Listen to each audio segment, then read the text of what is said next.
I was a bit concerned when I learned that Frictional Games was giving the reins of the Amnesia series to the Chinese Room, the studio behind Dear Esther, which I can only describe as an interesting experiment in art. Having no background in the horror genre, I was skeptical they would be able to pull off a worthy sequel to the original game, yet despite my concern, they managed to absolutely nail it. The game starts with you alone in an empty room inside a mansion with no memory of your recent past. What begins as a task to find your children quickly turns into a macabre mystery that will make even veteran horror game players cringe at times. The turn-of-the-century Victorian setting works perfectly for this title, and offers up both beautiful and utterly creepy set pieces, all culminating in a visually spectacular and satisfying ending. A Machine for Pigs is not only a worthy sequel to its predecessor, it shows the Chinese Room as one of the top developers for games with deep story-driven narratives, be it horror or any other genre, and I look forward to their future projects. The much anticipated BioShock Infinite released to rave reviews and critical acclaim for its intricately woven story of redemption and loss. The game's beautiful visuals give us a slice of stereotyped Americana of days gone by.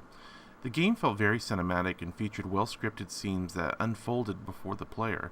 While I felt the shooting mechanics of the game were only average, and most of the player powers felt a bit rehashed from previous BioShock games, overall they just didn't take away from the experience of the game. At the end of the day, what impressed me most about BioShock Infinite was its willingness to take on issues like religion, bigotry, and racism, and they did it full throttle, unabashedly, and made no apologies for it.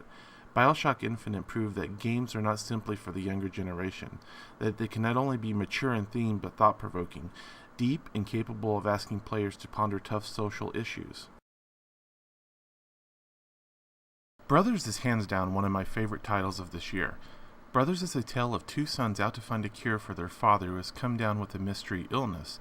The story unfolds as these two brothers venture out into the unknown in search of this cure. The game's unique control scheme tasks you with controlling both brothers at once, which lends itself to some clever situations for them to work through. It's interesting and refreshing to see a game make use of its actual gameplay mechanics to drive and help tell the story itself. The game also has some of my favorite visuals to be found in recent memory. At times, the game reminds me of a beautifully painted version of Fable's Albion. The game itself is on the short side, about 3 hours long, but I encourage you to slow down. Take your time exploring its world, as the brothers can interact with a lot of the NPCs and environments in the game, often offering up humorous bits and greater insight into the two siblings' personalities. Okay, I know what you're going to say, Brutal Legend is an old game. True, but it made its glorious debut on the PC platform this year. Brutal Legend is Double Fine's masterwork opus on the world of hard rock and heavy metal. Jack Black was the perfect casting to play metal roadie Eddie Riggs, and while some of the game's gameplay mechanics are a bit dated by today's standards, the overall quality of the game more than makes up for it. Featuring a huge cast of metal gods from Ozzy to Rob Halford and Lemmy, and over 100 metal and hard rock songs of days past, the game's witty, hilarious, and well-written dialogue are worth the price of admission by itself. My favorite piece of DLC in 2013, hands down, had to be Dragonborn. Bethesda took a much beefier approach to DLC with Skyrim. Instead of releasing smaller DLC in chunks, they took the approach of more is better, and instead focused on releasing what can best be described as mini expansions for the game. The final piece of DLC for Skyrim, Dragonborn, featured a new landmass to explore, a lengthy story arc, and at least for me, it offered dozens of hours of additional gameplay. For a change, I also didn't mind paying for the DLC. I more than felt like I received my money's worth, which is a big change from your typical gouging we can expect from most publishers these days, who charge for everything from a gun skin to a new pair of pants for your avatar. I can only hope Bethesda continues on this track moving forward into Fallout 4. Gone Home has drawn both a lot of praise and, let's be honest, hate. Regardless of which camp you may be in, I hope that you can at least agree that Gone Home is a unique entry into gaming. Weaving your way through Gone Home's engrossing and beautiful narrative through both clues and audio segments is like working your way through a book that challenges you, the reader, to see the lives of one family through another's eyes.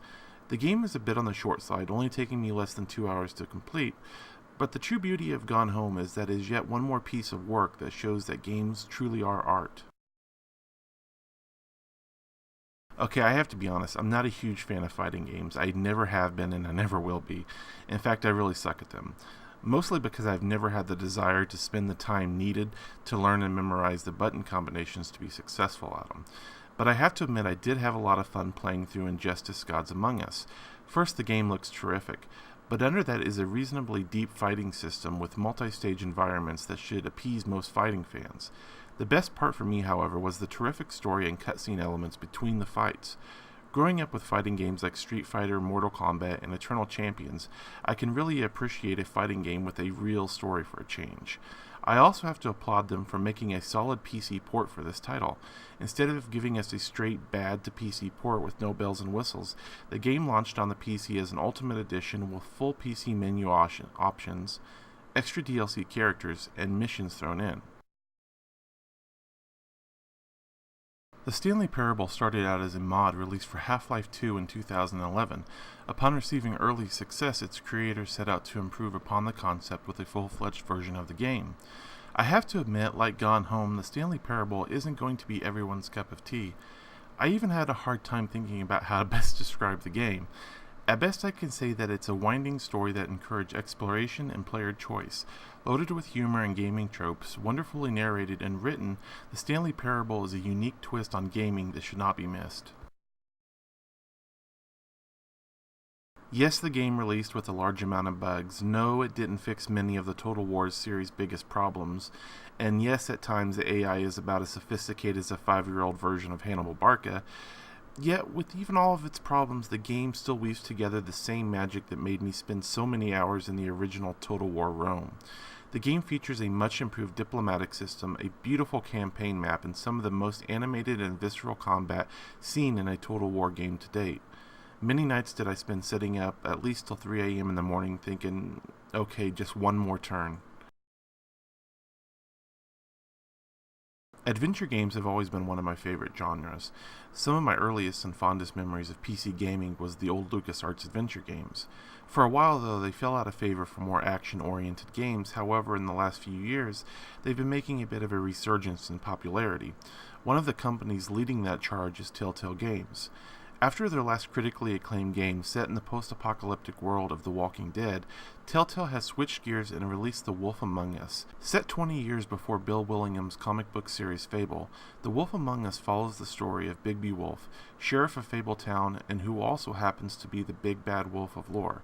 The story so far twists a tale of murder, mythology, and mystery with a vivid, colorful graphics that remind you of flipping through the pages of a comic and shows that the adventure genre is alive and well on the PC. Just one small tip, while this is a story of characters based on fables, it most definitely is not for your kids. The game features coarse language and adult themes.